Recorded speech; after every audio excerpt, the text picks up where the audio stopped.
देश बचाओ घोषणा के साथ डिफेंस कर्मचारियों के देशव्यापी हड़ताल को प्रारंभ। आयुध निर्माण या बचाओ देश बचाओ घोषणा के साथ डिफेंस कर्मचारियों की देशव्यापी हड़ताल को प्रारंभ। आंदोलन का कर्मचारियों का 100% प्रतिसाद। रक्षा उत्पादन निर्मित निजी क्षेत्र को देना देश के लिए घातक। संयुक्त संगठन आयुध निर्माणी बचाओ देश बचाओ। पुरानी पेंशन योजना शुरू करो। मोदी सरकार के मजदूर नीति का विरोध। पूंजीपतियों की सरकार नहीं चलेगी आदि केंद्र शासन के विरोध में जोरदार घोषणा देते हुए आयुध निर्माणी अंबासरी के संयुक्त संघर्ष कामगार समिति द्वारा बुधवार से देशव्यापी आयोजित हड़ताल को प्रारंभ हुआ। 23 से 25 जनवरी तक घोषित इस हड़ताल हेतु आयुध निर्माणी अंबासरी में लाल झंडा कामगार संगठन, भारतीय मजदूर संघ, इंटक संगठन व लोकशाही कामगार यूनियन के मुख्य नेताओं के अगुवाई में संगठन के पदाधिकारी व कार्यकर्ता गेट क्रमांक 1 व 3 समक्ष विविध संगठनों के ध्वज लेकर एकत्रित हुए। बुधवार सुबह से प्रमुख मांगों के समर्थनार्थ जोरदार घोषणाबाजी शुरू की। आयुध निर्माणी अंबासरी के 45 वर्ष के इतिहास में पहली बार कर्मचारियों ने मतभेद भुलाकर स्वप्रेरित होकर इस आंदोलन में शामिल हुए। फैक्ट्री के भीतर केवल वरिष्ठ अधिकारी को छोड़ बाहर 100% कर्मचारी इस ऐतिहासिक 3 दिवसीय बंद में शामिल होने की जानकारी संयुक्त संघर्ष कृति समिति के प्रमुख पदाधिकारी बंडू तिर्की, ओपी उपाध्याय, हर्षल ठोमरे, आरपी चावरे, गिरीश खाड़े, आशीष पासगरे आदि ने चर्चा में दी।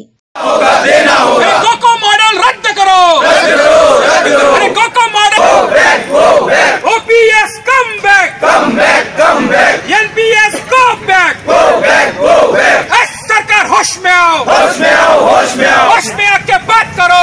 भारत के इतिहास में रक्षा उत्पादन क्षेत्र में केंद्र सरकार की गलत व देश सुरक्षा कर्मचारियों को घातक निर्णय के खिलाफ यह देशव्यापी हड़ताल का आयोजन किया गया।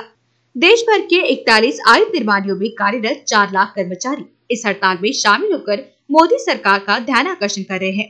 खास बात नजर आई कि भाजपा सरकार के विचारधारा से जुड़ी भारतीय मजदूर संघ ने भी केंद्र के इस मजदूर नीति से असहमति दर्शाकर कामगारों के हित में इस हड़ताल में क्रियाशील सहभाग लिया है।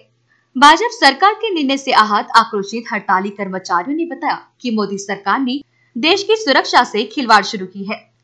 पहले 1 दिन का, फिर बाद में 2 दिन का और ये अभी 3 दिन का स्ट्राइक जो हम लोग ने किए हैं तीनों फेडरेशन के आह्वान पर।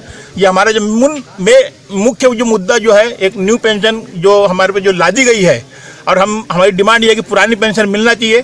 जैसा खासदारों और आमदारों को बिना मांगे उनको अगर से 1 दिन भी शपथ लेता है तो उसको पेंशन लागू हो जाती है, और मगर हमारा कर्मचारी 30 साल नौकरी करने के बाद में भी उसको पेंशन जो लुभावने जो वादे किए गए थे कि जो आपको शेयर में मार्केट में पैसा इन्वेस्ट किया जाएगा और आपको इतनी पेंशन मिलेगी उतनी पेंशन मिलेगी, मगर हमने जो देखा कि लोगों को 1000-1200 से ज़्यादा किसी को पेंशन नहीं मिला है। तो हमारी ये डिमांड है, और इस बार जो सिर्फ 2 ही डिमांड है हमारी न्यू पेंशन स्कीम को लेकर और जो फैक्ट्री में जो वर्क लोड को लेकर। जो देखने में आ रहा है कि एक जमाना था कि यहाँ 60 घंटे भी ओटी चले, 54 घंटे भी जो ओटी चले, मगर वर्क लोड नहीं होने की वजह से जो एक हमारा जो बन गया है, जो रूटीन जो बन गया है, वो उसको भारी हमारे को क्षति हो रही, नुकसान हो रहा है। इसलिए हमारा ये आंदोलन जारी है।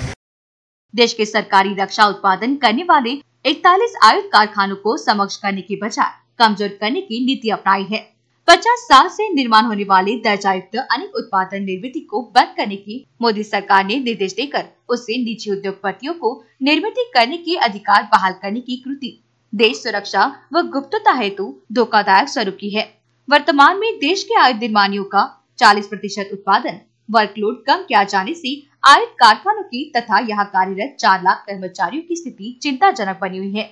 हमको हमारी रोजी रोटी बरकरार रहनी चाहिए। ऑर्डिनेंस फैक्ट्री के कर्मचारियों को काम मिलना चाहिए, उसके लिए हमारा संघर्ष है। हम सरकार के मजदूर विरोधी निजीकरण निगमीकरण के नीति का घोर विरोध करते हैं, और इस हड़ताल के माध्यम से सरकार को एक चेतावनी है कि अगर सरकार ने हमारी मांगों के ऊपर विचार नहीं किया तो आने वाले समय में 2019 में ये जो चुनाव होने जा रहा है, उस चुनाव में इस भांडवलशाही सरकार को हम जड़ से उखाड़ के फेंक देंगे इस देश के अंदर से। दूसरी बात, हमारे 1/1/2004 के बाद में जो कर्मचारी नौकरी पर लगे हैं उनको नई पेंशन योजना के तहत उनको लाया गया है। ये नई पेंशन योजना हमें बताया गया था कि ये बहुत अच्छी है, लेकिन जब कुछ हमारे कर्मचारी 20-20 साल 30-30 साल सर्विस करने के बाद में वो जब रिटायर्ड हो गए तब उनको किसी को 1000 रुपया, किसी को 900 रुपया ऐसा पेंशन मिली। तब हमको ख्याल में आया कि ये जो सरकार ने शेयर मार्केट और पूंजीपतियों को फायदा पहुंचाने के लिए हमारे पेंशन के पैसे को शेयर मार्केट में लगाया है, और वो जिन कंपनियों में वो पैसा इन्वेस्ट किया है वो कंपनियां लगातार घाटे में है, और इस वजह से हमारे लोगों को 1000-900 इस प्रकार पेंशन मिल रही है, जो कि हमारे साथ बहुत बड़ा अन्याय है, बहुत बड़ा धोखा है। हम सरकार की इस मजदूर विरोधी, कामगार विरोधी और उद्योग विरोधी, देश विरोधी इस नीति का निषेध करते हैं, और इस हड़ताल के माध्यम से हम इस सरकार को आह्वान कर रहे हैं। और बड़े खुशी की बात है, पूरे भारत देश में हड़ताल 100% सफल है। आयुध निर्माणी अंबाझरी के तमाम कर्मचारियों को मैं धन्यवाद देता हूँ।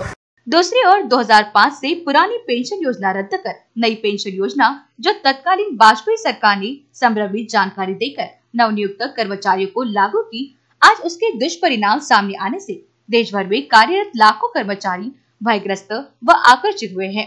भाजपा सरकार के विरोध में तीव्र असंतोष व आयुध निर्माणियों का सक्षमीकरण व पुरानी पेंशन प्रारंभ के लिए 3 दिन की यह हड़ताल 100% सफल रहने का निश्चय भी व्यक्त किया। NBCN न्यूज के लिए वाड़ी से सुनील शेट्टी के साथ अभिषेक पानसी की रिपोर्ट।